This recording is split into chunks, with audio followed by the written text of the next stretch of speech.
All right, so we're going to be talking about average rate of change. You guys have learned about rate of change already, probably in 8th grade, right?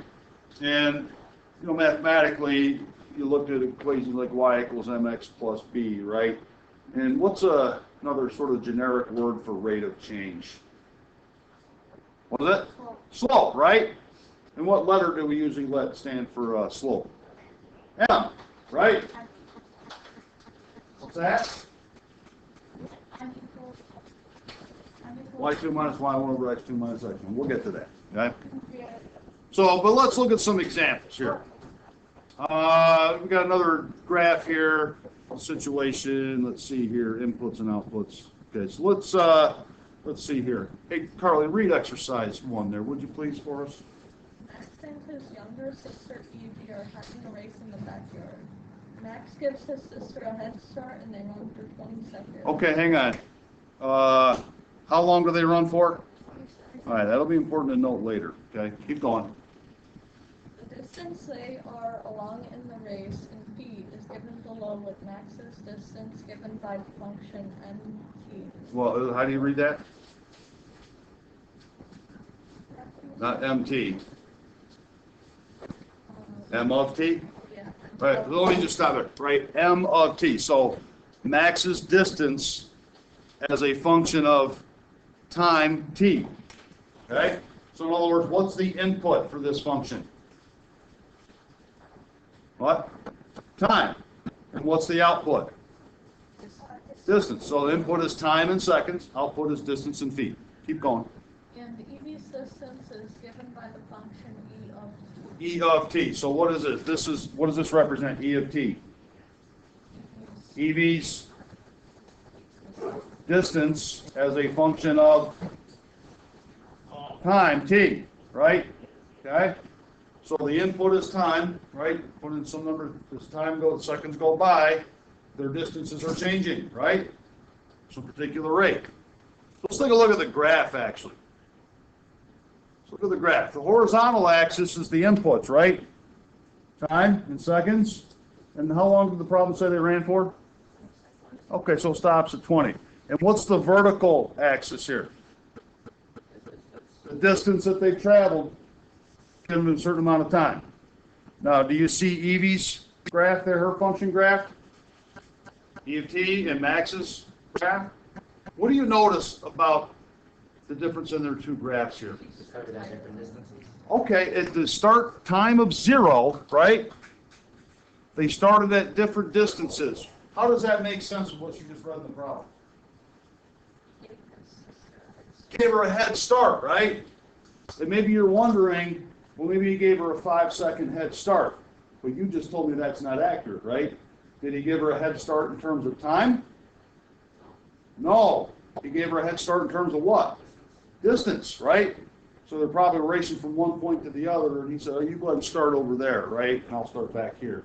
Okay, so I know a lot of times give someone a head start and give them a couple seconds, right? But this is a head start of distance. All right. So let's read part A. How do you interpret the fact that m of 12 equals 30? Okay? Think about the problem. What does that mean for m of 12 to equal 30 in terms of the problem? What does the 12 represent? What? The input of what? Specifically, 12 seconds, right? Go ahead. They? It's max, right? Because it's m of 12, okay? So we'd say at 12 seconds, Max has traveled what? Yeah, so at 12 seconds, Max traveled 30 feet. Okay, so in terms of the problem. So an input of 12 and an output of 30. Okay, that's a generic way to say it, but we described it, specific to this problem. All right. At part B, if both runners start at t equals 0, right, the starting time, okay, right at the beginning of the race, how much of a head start did Max give his sister? Okay, 25 feet, right? How do you know that? Okay, so let's say it's 25 feet. What is the name of the parts of those two graphs that tell you that, you know, he started at 0 and she started at 25? The y what? Close, the y intercept, right? So you remember mx plus b, m was the slope or the rate of change, and b was the y-intercept or the starting amount or starting point, right? So the y-intercepts here are the starting points. He started at a distance of 0, she started at a distance of 25 feet, right? So EV's y-intercept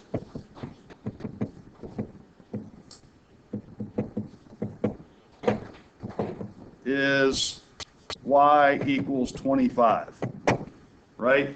And of course, this is 0. So that's how you know that there's a distance head start and not a time, okay? All right, how about part C here? Does Max catch up to his sister? Yeah. Well, it depends on if they meet now. Well, let me ask you a question. If he catches up to his sister, what can you tell me about both the distances that they travel? The same. They would be equal, right? Look at the graph. Does he catch up to her? Yeah. So, well, I've been talking about the angles. I'm saying, does he actually have the same distance at the end that she does? No. So he does not catch up to her, does he? Maybe you're thinking, if we kept on going, Yeah. yeah, probably, right? But I'm back to this then, Oh, yeah. right? And even if they didn't say this, you could look at the graph and said, well, it seems likely that he would catch up to her, but all we have is data up to 20 seconds. You don't know what happened. Maybe he fell flat on his face, or he got eaten by a bear or something, right? And she kept on going. You don't know. But that's all we have data to, even if they didn't say up there 20 seconds, right? So does match catch? No. So the answer is what? No. How can you tell? Are their distances the same? Okay. So what do we say? At 20 seconds, Max is at how many feet? Yep, Max is at 50 feet. And Evie is where?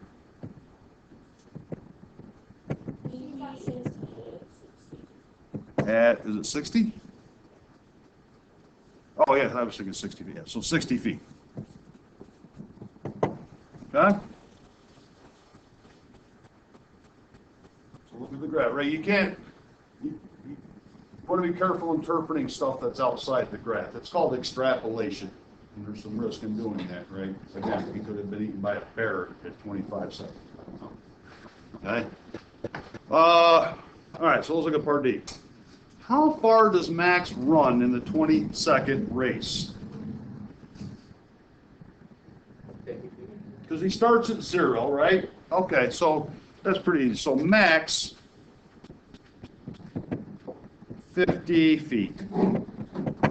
And what about Evie? How far does she go?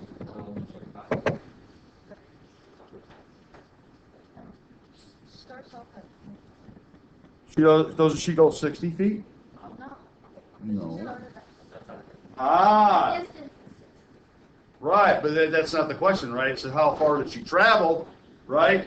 Well, she didn't start at 0 like Max did. So how would we calculate how far she traveled? Subtract 25 from 60. So 60 minus 25 gives you what? 45. False, 35 feet. There we go. Okay? All right, let's talk about now the E, the average rate of change. You remember, okay, so like the term rate of change is a little different than average rate of change sometimes. So rate of change, you know how you have a linear, what, mx plus b graphs, a nice straight line, right? And you know that it has a constant rate of change, doesn't it? It never, like anytime you pick some rise and run, it always works out to the same rise over run slope, right? If it's just a nice straight line, yes? Yeah. Okay. But we had one the other day, I can't remember the problem. It was I think it was a piecewise where we had a nice straight line and then the other piece took over and it was at a different slope and then we're right. and they asked you for the rate of change over the whole thing, but it wasn't a constant rate of change, right? So didn't we take like the total distance divided by the total time that took place, right? And got the average of all the changes that it made, something like that? So that's between average rate of change and just flat out rate of change. That makes sense, right? Anyway, let's look at part E. And rate of change would be speed, right? Miles per hour, feet per second. What's your question? What's 60 minus 25? 60 minus 20 is 40, and minus another 5, right? Okay. Let's do max's speed. I want to set this up. I want to overcook it a little bit just so you can get a feel for what we're going to do here a little bit later, right? So his total distance, what was his ending distance? Okay, and what was his starting distance?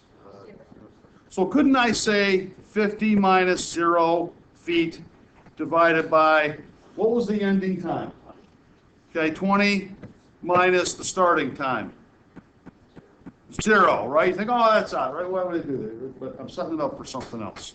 So that gives us 50 feet in 20 seconds, right? But we want a unit rate. So maybe you need your calculator or not.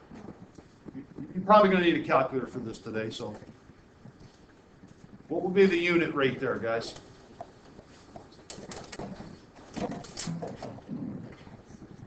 Okay. 25.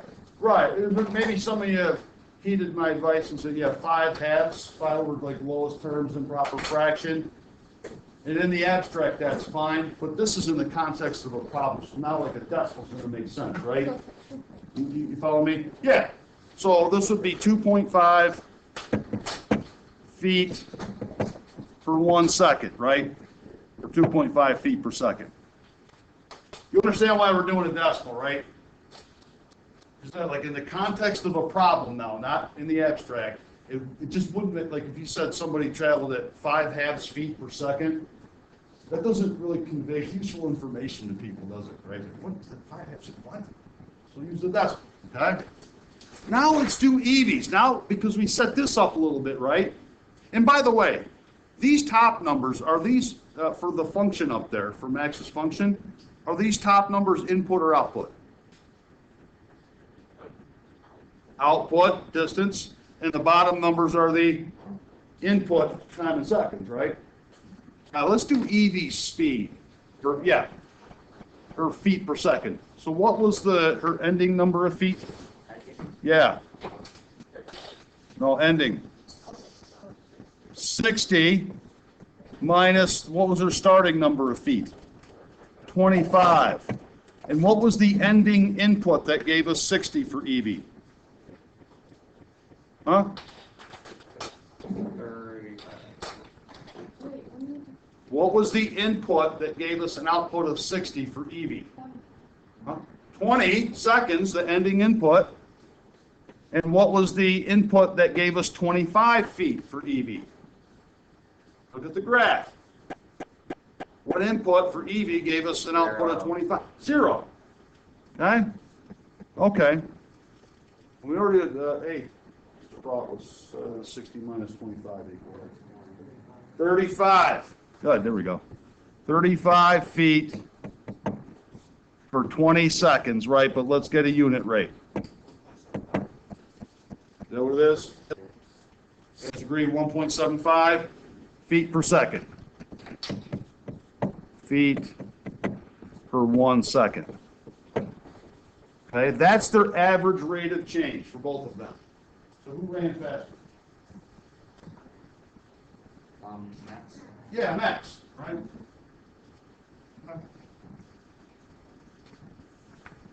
So I'm setting up, the way I'm setting this up here, yeah, it may look a little overcooked, right? But this is kind of what we're going to be doing for finding average rate of change for any given function, okay? What went on the bottom here? Input or output? And on the top was the outputs that came with them, right? They go together and they go together, right? And we started with the ending or the new output minus the old or beginning output, right? And then new minus old on the bottom. That makes sense, right? Let's flip the page over.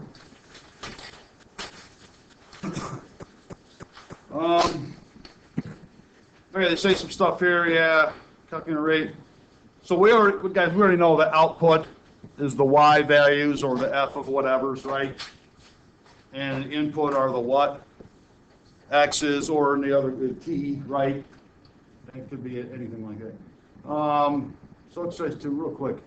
Finding the average rate of change, you know this, right? Is the same as finding the what? What is the word? No, that's the starting point. The rate of change is the same as finding the slope. And what's the letter we generally use for slope? So I'll just put parentheses M. Slope, M of a line. Okay? Rise over run, isn't it? So down in this box here, you've probably seen some of this stuff here for slope, haven't you? We did Maybe. a lot of sloping, like something like that. Yeah. Did you? Isn't that last year? Yeah. Maybe, did you do the y2 minus y1 over x2 minus x1? Okay, so that's just changing y outputs over changing x inputs. And notice how they do the second minus the first, the new minus the old, or ending minus beginning, over ending minus beginning, right? Okay. But what about this notation here? F of b minus f of a. You know function notation, right? Doesn't f of stuff replace y? Yeah. Okay. Here's an interval, right? If our input is going from A to B, A and B can be any number, right? In the previous example, right, the A was 0 and B was 20 seconds, yeah? What's another way to write this interval? Like with inequalities.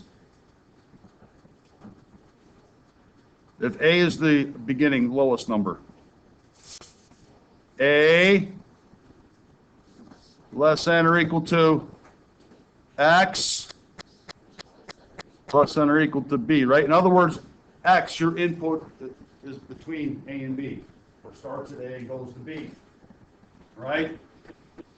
So what's the ending input there?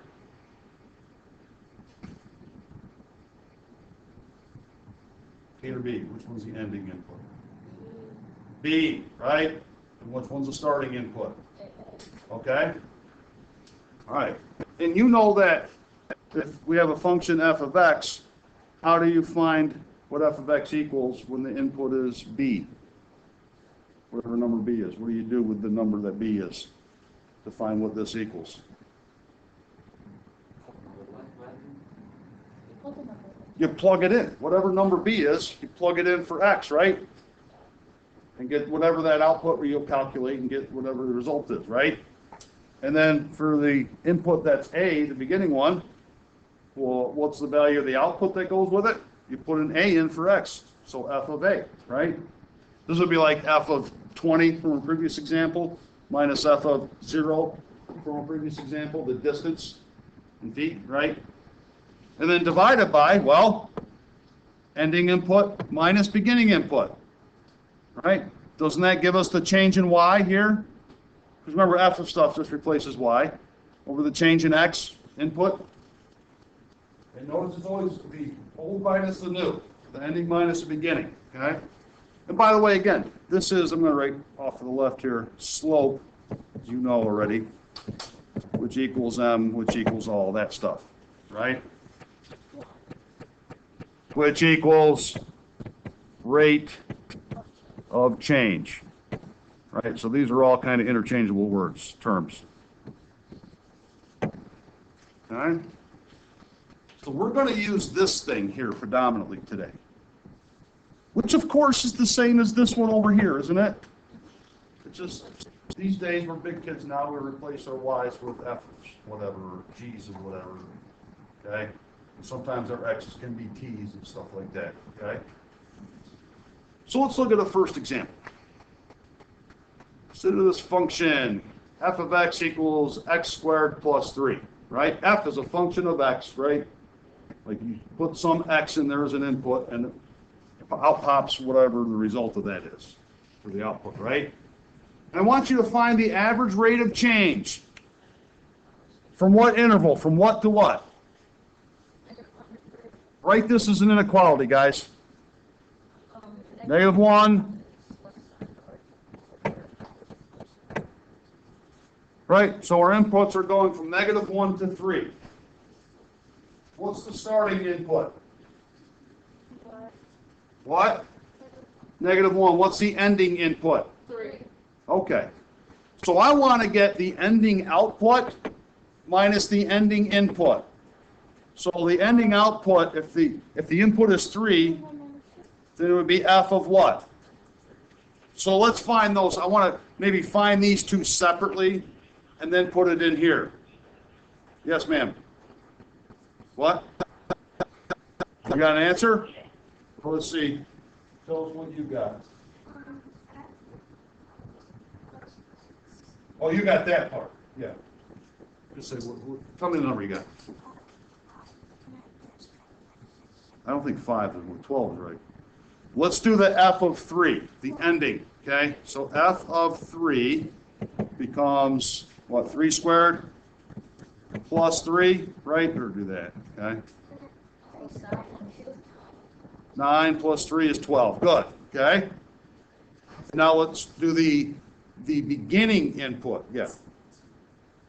There you go. So f of -1 equals -1 squared plus 3. What's -1 squared, kids? Positive one thing. Plus 3 is 4. Okay?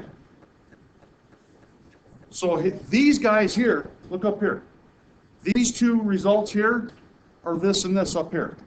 F of ending minus f of beginning, right? So let's put this in this form now, right? So I say average rate equals what minus what on top? Those are outputs. Those are both outputs. 12 minus what? 4. Old minus new. And what are the old minus new inputs that go with those? I can't hear. So what do I write down here? -1 minus 3. I thought we were doing new minus old. -1 didn't give us 12. What gave us 12? The 3. So 3, what? Yeah, watch this. Just watch this. 3 minus -1. We will in a minute, but I want to plug it in directly. I know it will, yes, but when we plug it in directly, it doesn't yet. That'll be the next step. Okay? Subtracting a negative, of course, you all know is the same thing as adding, right? So we get what? 8 over 3 plus 1 is 4. So average rate of change is 2. And you go from -1 to 3. So guys, we're always doing like, so this is from A to B, right? And it's the B output minus the A output, which we kind of found off at the side here, and then put it here. You get that part? All over what actual B and A are, B minus A. And then you simplify. That, yeah, right, yeah. Like the last period kids were just said, well, it's going to be just 3 minus 1 on the bottom. No, it's 3 minus, what the number is actually minus -1, right? 3 minus -1, and 3 plus 1. So be very careful with that. All right. So that's rate of change. We actually had a function written out algebraically, right? But now we have a function in the form of a table, yeah? So what's the name of this function? H of x. So h is a function of an input x. I didn't say what it is. So, and what is the interval for which they want you to find the rate of change? From 2 to 6, starting with, ending with 6. So let's look at our table. You see the input column? That's the x's. So we want to go from, those are our inputs. And what are the outputs that go with it? Okay. So what is the ending output? Output. ending output is 3, and what was the beginning output? This ending output of 3 came from an input of what? The ending input of 6 and then 2, right? Okay. So let's do our average rate of change. What minus what on top? Ending minus beginning output. 3 minus 9 over minus 2. Okay? It's always like the last minus the first over the last minus the first. New minus old over new minus old. Right?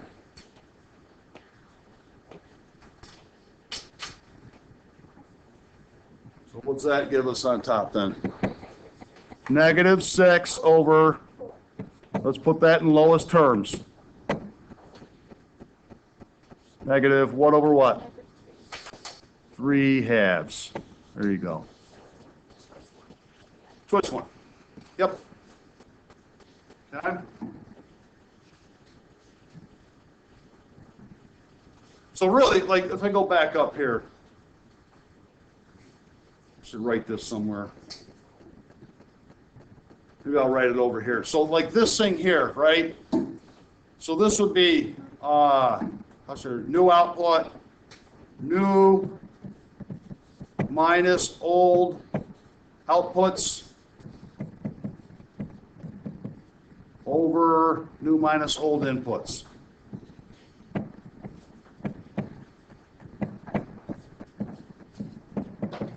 Right? I know sometimes you kids will have a tendency to try to subtract such a way that it won't end up negative. That's not your concern. If it's negative, it's negative, right? You do new minus old over new minus old. Ending minus starting over ending minus starting, right? Right? Okay. Let's move down. What do we got here? Well, Michaela, read about this exercise 5, would you please? Francis is selling glasses of lemonade. The function g of t equals t to the power of 2 plus 4 over 2. Or you could just say t squared, but that's fine. You know. Go ahead. Keep going. Model the number of glasses she has sold. G after t hours, what is the average rate of So the glasses sold are represented by what? G. G?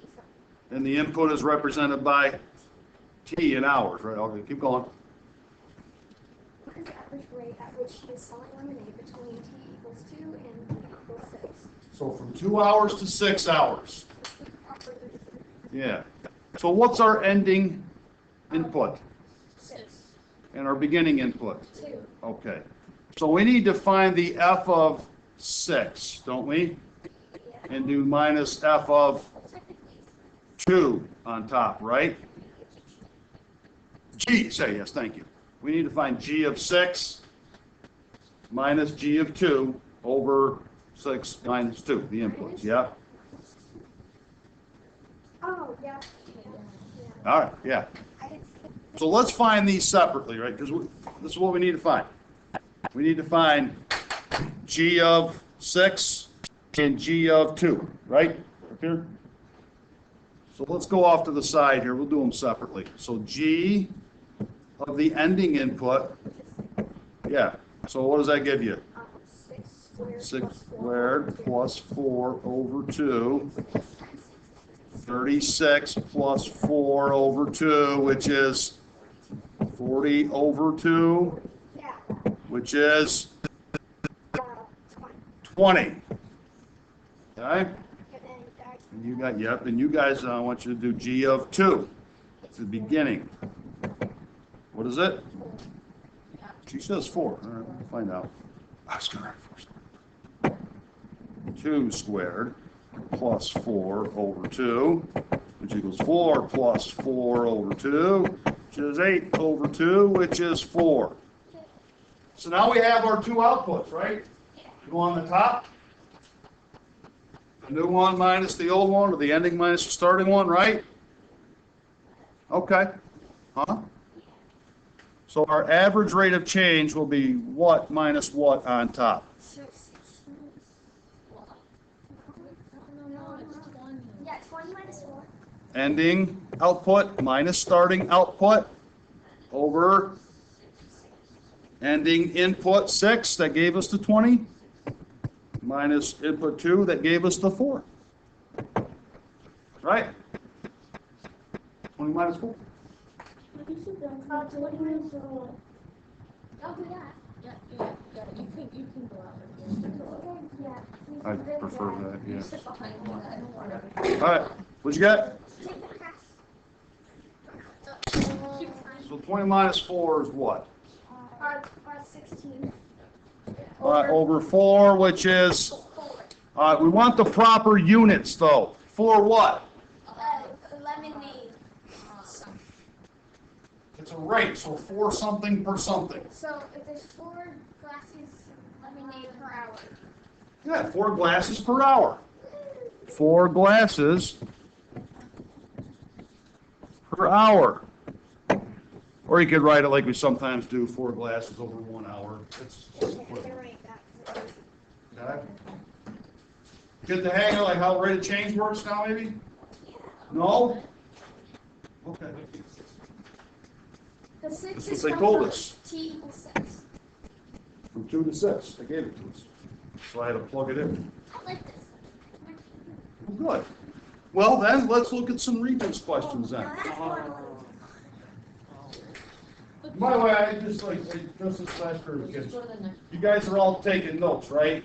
Yeah. So I have a question for you. So when you're trying to do your problem set, you're getting stuck and you're seeing something you don't know what to do, do you look back at your notes? Do you? Okay. Because many times don't, and then I wonder why it's an exercise of just jotting things down for no reason. Yeah, the notes are there, so then it's almost like I'm there. Okay? I gotta ask Mr. F, he's not here. Oh, this is his legacy, the notes. To read that. Okay, let's go to the Regents question. Let's look at this first one about a blizzard. Read that over. Everyone read it over for a minute. All right, so we have a blizzard here, right? Snow's falling, isn't it? And it's falling at some particular rate, is it not? What kind of, so what is our input here? Is time, isn't it? Time of day? I think I'd like to convert that to hours instead of date time, right? And the output is what? What about the snow? Inches of it, right? Do you think that this is a constant rate of change from 1 a.m. to 3 p.m.? Sometimes it snows heavy and sometimes it snows light, so that would not be constant, right? Snowfall rate would be yeah, right? So this instead of vertical would be for average rate of change. Okay?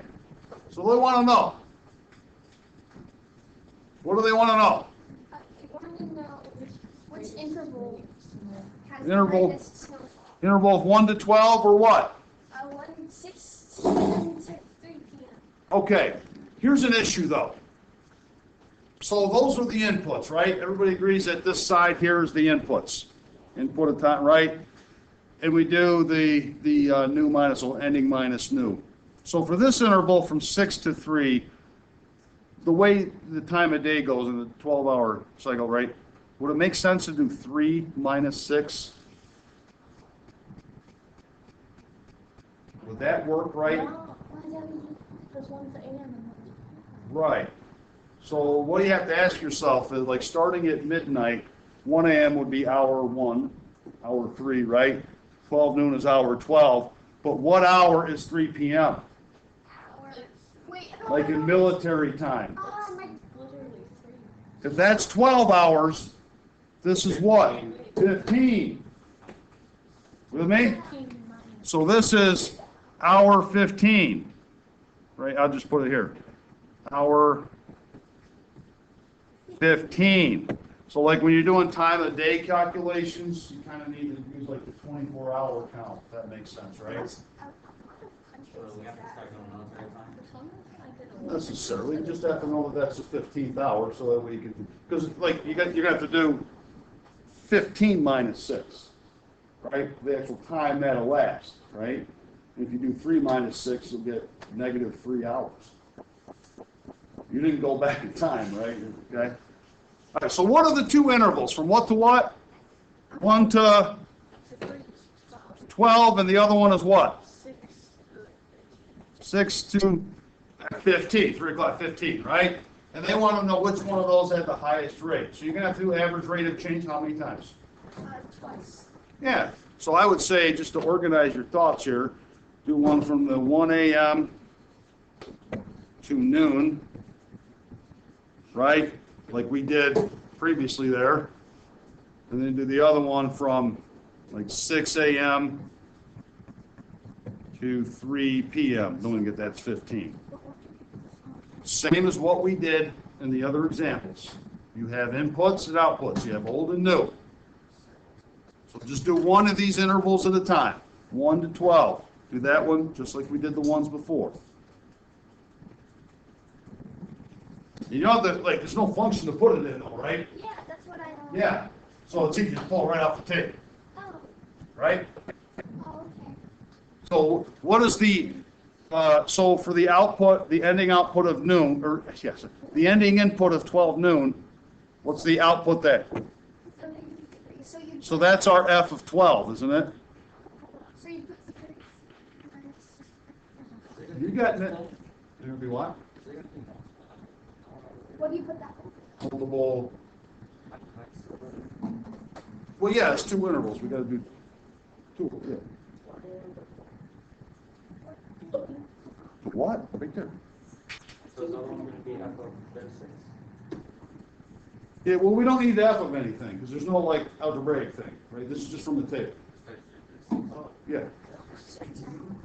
What's your question? What do you put on the bottom? The 2 inputs. But I just did. The outputs go on. This is the output side over here. Oh, so you put That's the input side over there.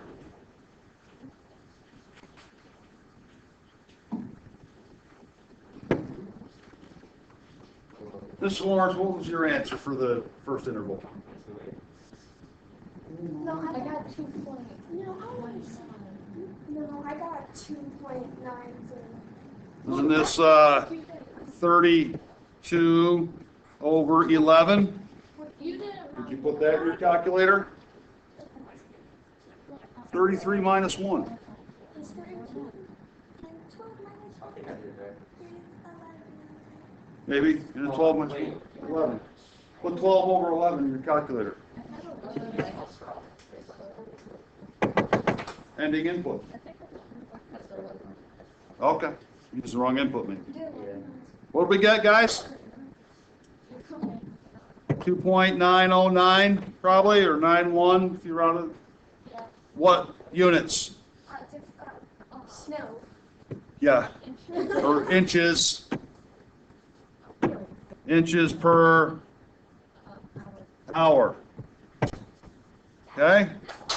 Now do the other one. Do the 6 to 3, but be careful. The 3 p.m. We were supposed to is not the number you're going to use. What? Do what? We're supposed to do both at the same time. Not simultaneously, but do one, then do the other. Simultaneously. I figured out Because I got confused. For this interval, what minus what on top? For 6 to hour 15, what's the ending output for the 15th hour?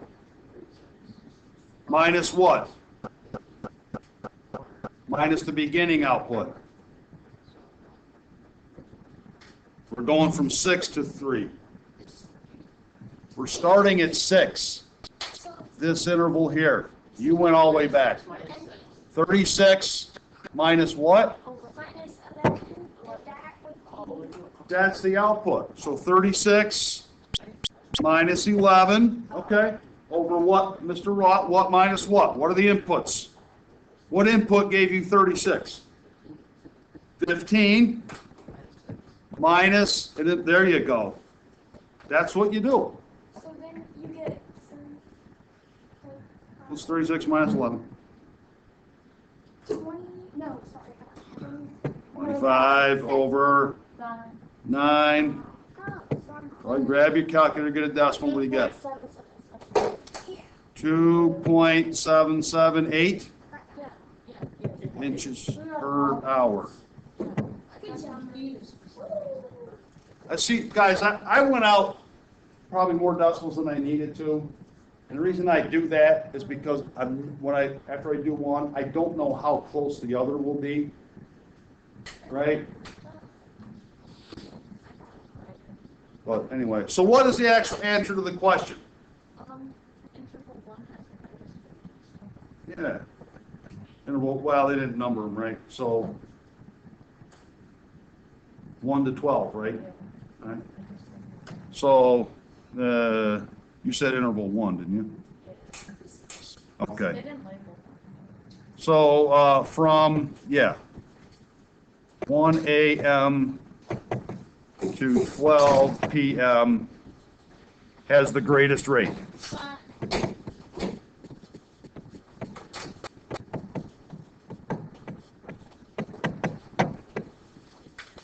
Okay? New minus old outputs on top, over new minus old inputs on the bottom. Okay? So given that, maybe you're getting a little more clarity on this. I want you all to do number 2 on your own. What side of the table has our inputs, everybody? The left, the time. What side is the outputs? What's the interval they want us to consider? From 3 to 9. So just from here to here, we're going to do our average rate of change. Okay? I think our friend And it's this over that, right there. So just work on it down here. Okay? You told me right. The outputs, the ending output,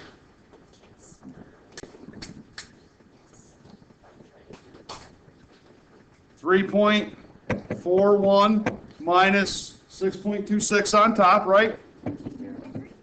Over, whoops.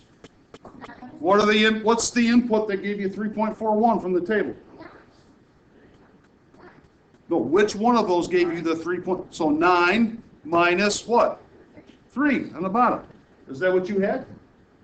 Okay. And then What did you have? 6.26 minus 3. It's old minus new. Ending minus, or new minus old. Ending minus beginning. Ending. That's the ending one. It's probably the same answer though. It depends on the table. Right? 9 seconds would be the end and starting at 3 seconds, right? Okay? And you get like negative 2.85 on top? what? Huh? No? What do you mean? Wait, I got that. I got that. Okay. I'm so confused. I'm not so oh wait. I don't know how. I read it. There's Over 6, gives you. I don't know. negative 0.475. What is it? 7.5. Oh, I did, something's wrong with this thing. Literally. What are the units? Oh, and inches. No. Feet. Feet per second. What's going on? I don't like to put the leadings in. Well, wait a minute. How can you do negative feet? You can. No, you can go backwards. Wow. What's the problem? You guys didn't even read the problem. What's the problem? About a bird flying. Yeah, birds fly up and down, right? So if the rate of change for the bird, his height is negative, it means he's going down. If it's positive, it means he's going up. Or if it's negative, it means someone shot him out of the sky. That could have been his phone. That's another option, I suppose. Right? Huh? Okay. You guys kind of get it now, right? It's the ending output minus beginning output on top. Over ending input minus beginning input on top. And if it's coming from the table, it's super easy. You don't have to calculate anything. Right? Okay.